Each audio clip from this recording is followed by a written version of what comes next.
Hi friends, நம்ம விஜய் மல்லி ஸ்டோரியில் வந்து ராஜிமா வந்து பயங்கரமாக இறங்கிட்டாங்க அப்படின்னே சொல்லலாம். நான் என்ன பண்ணுறேன் அப்படிங்கிற மாதிரி தான் வந்துட்டு இறங்கியிருக்காங்க. ஆனால் மல்லி சும்மா விட்டுற மாட்டாங்க அப்படிங்கிற மாதிரி தான் எபிசோட்ஸ் வந்து காமிச்சிட்ருக்காங்க. மெயினாக வந்து பார்த்திங்கன்னா வந்து ஃபுட் டெலிவரியில் வந்துட்டு மல்லி ரொம்பவே வந்து தீவிரமாக இறங்கியிருந்தாங்க.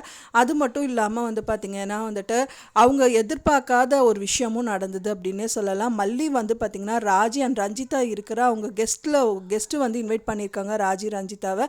ஸோ அவங்க வீட்டுக்கு வந்து ஃபுட் டெலிவரி வந்து பண்ணுறதுக்காக இருந்தாங்க. அது பார்த்துடுறாங்க அவங்க 2 பேருமே அப்படின்னே சொல்லலாம். பார்க்குறது மட்டும் இல்லாமல் வந்துட்டு அங்கேயும் ஏளனமாக பேச ஆரம்பிக்கிறாங்க. ஸோ இதே நிலமை வந்துட்டு உனக்கு இருக்கும் அப்படின்னு சொல்ல முடியாது. நான் சிரிக்கும் போது நீ சிரிச்சிட்டு இருக்க மாட்டே அப்படிங்கிற மாதிரி சொல்லிட்டு அங்கேருந்து கிளம்பிடுறாங்க அப்படின்னே சொல்லலாம்.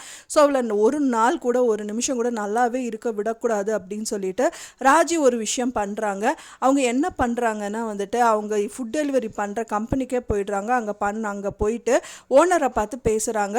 எனக்கு தெரிஞ்சு அவங்க வந்து காசு தான் ஏதாவது கொடுப்பாங்க அப்படின்னு தான் எதிர்பார்க்கப்படுது. இல்லாட்டி அவங்கள பற்றி ஏதாவது ஒன்று தப்பாக ஏதாவது ஒன்று சொல்லி அங்கேருந்து அவங்கள நிறுத்திடணும் அப்படின்னு சொல்லிட்டு பண்ணுறதாகவும் இருக்கலாம். ஸோ வந்து பார்த்திங்கன்னா அதுக்கப்புறமா வந்துட்டு மல்லியை காமிக்கிறாங்க. மல்லி வந்து பார்த்திங்கன்னா வீட்டுக்கு கிளம்புறதுக்கு ரெடியாக இருக்காங்க. அப்போ தான் வந்துட்டு ரோட்டில் வந்து இன்னொரு பர்சன், அதாவது ஃபுட் டெலிவரி பண்ணுற பர்சனே வந்துட்டு அவங்க ஆஃபீஸில் இருக்கிறவர், எனக்கு ஒரு சின்ன ஹெல்ப் பண்ண முடியுமா, தயவு செஞ்சு எனக்கு ஒரு டெலிவரி இருக்குது, அது நீங்கள் பண்ணிடுறீங்களா அப்படிங்கிற மாதிரி சொல்கிறாங்க. ஏன் என்னோட குழந்தைய வீட்டில் விட்டுட்டு வந்திருக்கேன், நான் அவளை போய் பார்க்கணும் அப்படிங்கிற மாதிரி சொல்கிறாங்க.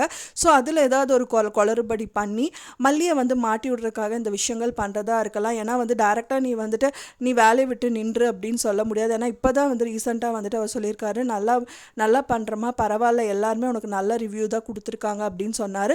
ஸோ இப்போ வந்து ஏதோ ஒரு காரணமே இல்லாமல் அவங்கள நிறுத்தினா வந்து நல்லா இருக்காதுன்னு தான் இந்த விஷயங்கள் எல்லாமே வந்துட்டு ராஜி சொல்லி இந்த ஓனர் பண்ணிட்டு இருக்காங்க அப்படின்னே சொல்லலாம். ஸோ என்ன தான் நடக்க போகுது அப்படிங்கிறது தான் வெயிட் பண்ணி பார்க்கணும் ஃப்ரெண்ட்ஸ். நீங்கள் என்ன நினைக்கிறீங்க அப்படின்னு சொல்லிட்டு உங்களோட கருத்துக்களை மறக்காமல் எனக்கு கமெண்டில் ஷேர் பண்ணுங்கள். நான் சொன்ன தகவல் உங்களுக்கு பிடிச்சிருக்கும்னு நினைக்கிறேன் ஃப்ரெண்ட்ஸ். பிடிச்சிருந்தால் மறக்காமல் லைக் பண்ணுங்கள், ஷேர் பண்ணுங்கள், கமெண்ட் பண்ணுங்கள், சப்ஸ்கிரைப் பண்ணுங்கள். மேலும் இன்னொரு மல்லி சீரியல் அப்டேட்டோடு நெக்ஸ்ட் மீட் பண்ணுறேன். தேங்க்ஸ் ஃபார் வாட்சிங் மை வீடியோ ஃப்ரெண்ட்ஸ். நெக்ஸ்ட் வீடியோவில் பார்க்கலாம்.